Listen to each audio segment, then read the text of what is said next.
Hello everyone, मेरा नाम है आशुतोष। आज मैं बात करने वाला हूँ आपसे चैप्टर मोशन के बारे में। ओके, यह है पार्ट 5।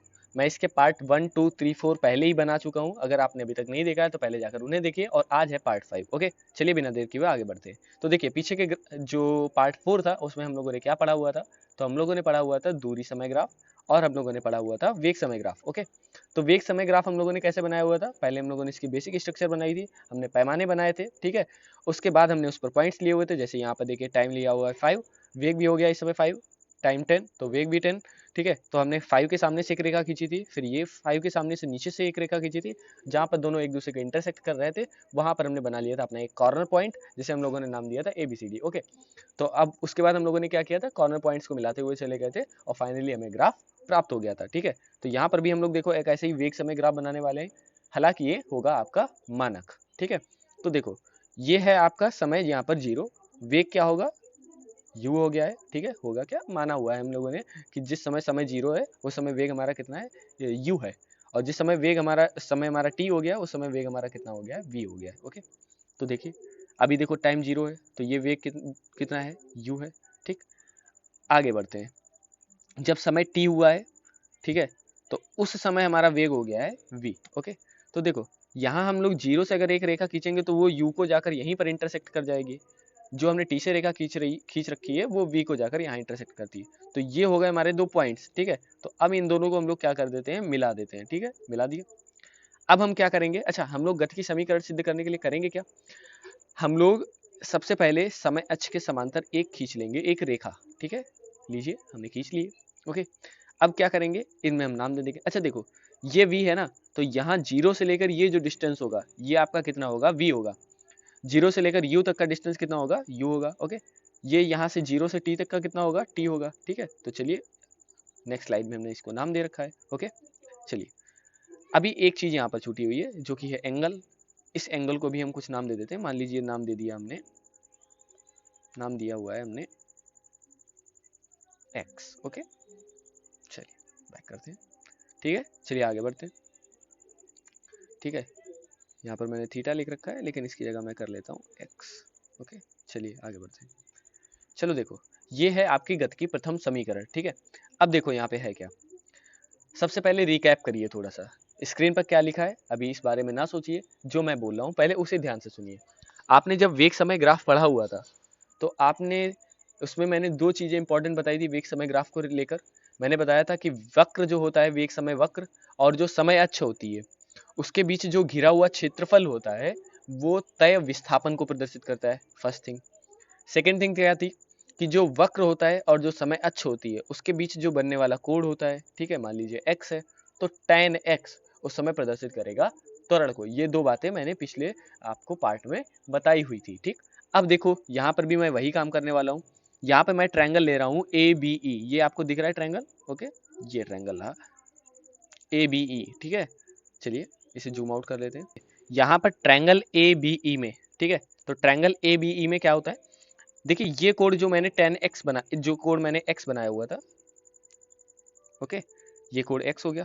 तो देखिए यहां पर अगर मैं tan x लगाता हूं, ठीक है, तो tan x की वैल्यू क्या होगी, आपको मालूम है, जो tan होता है ना, वो किसका किसका अनुपात होता है, लंब और आधार का। ठीक है, तो लंब यहाँ पर क्या है, AB है आपका, और आधार कितना है आपका, BE है। ओके, तो इसको चलिए उधर मैंने लिख रखा है पहले ही।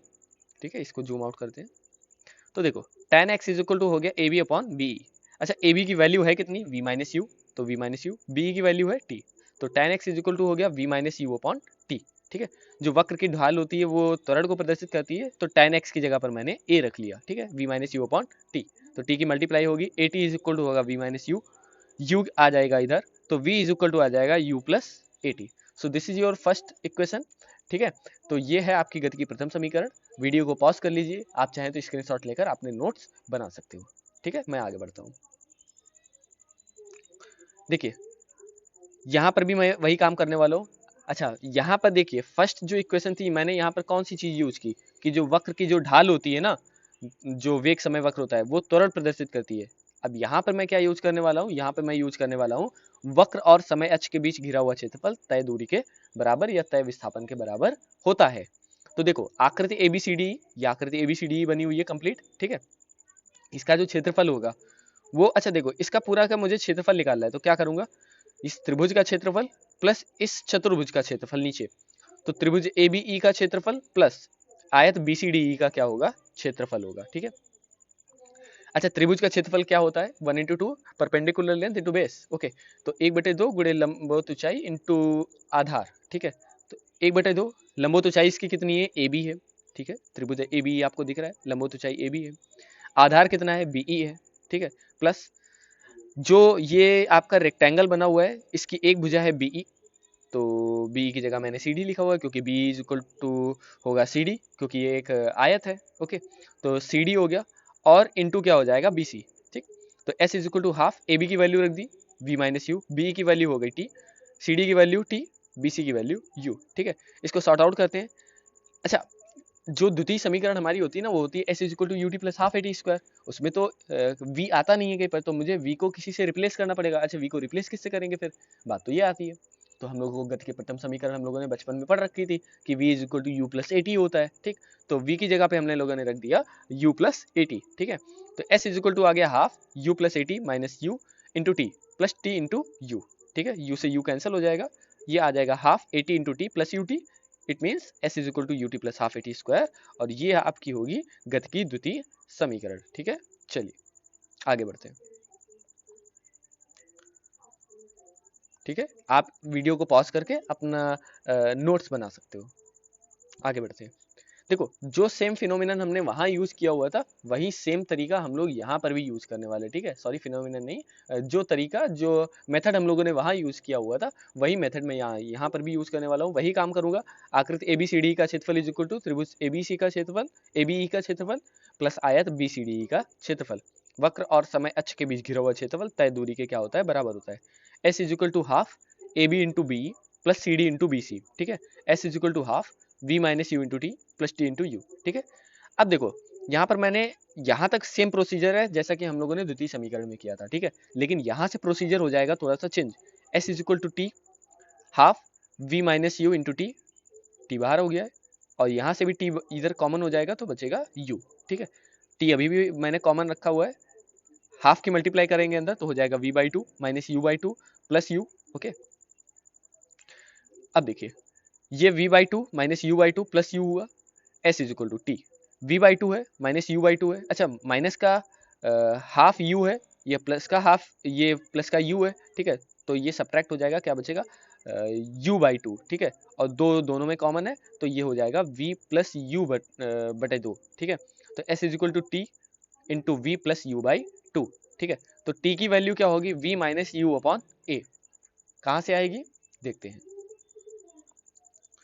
आपकी फर्स्ट इक्वेशन क्या होती है, V बराबर U प्लस AT होती है। ओके, तो यहाँ से मैं A की वैल्यू अगर निकालूँ तो U आएगा मेरा लेफ्ट साइड में, तो V minus U equal to होगा AT, और A बराबर क्या, T बराबर क्या आ जाएगा, V minus U upon A आ जाएगा। ओके, चलिए तो देखिए V minus U upon A हो गया, V प्लस यू अपॉन हो गया 2। ठीक है, V minus U, V plus U, A plus B, A minus B क्या होता है, A square minus B square, so similar है, V minus U, V plus U तो हो जाएगा V square minus U square upon का 2A, 2A की multiplication होगी लेफ्ट साइड में तो हो जाएगा 2AS is equal to V square minus U square, तो वी स्क्वायर बराबर आ जाएगा यू स्क्वायर प्लस 2AS। सो ये है आपकी थर्ड इक्वेशन। ठीक है, अगर आपको वीडियो समझ में नहीं आया, अगर आपको इक्वेशन समझ में नहीं आई तो आप वीडियो को वापस से रिवाइज कर लीजिए। ठीक है, और आप अगर इसकी PDF चाहते हैं तो आप मेरे टेलीग्राम चैनल sir_ab पर विजिट कर सकते हैं। ठीक है, thanks for listening, as always God bless you all, मस्त रहिए, स्वस्थ रहिए।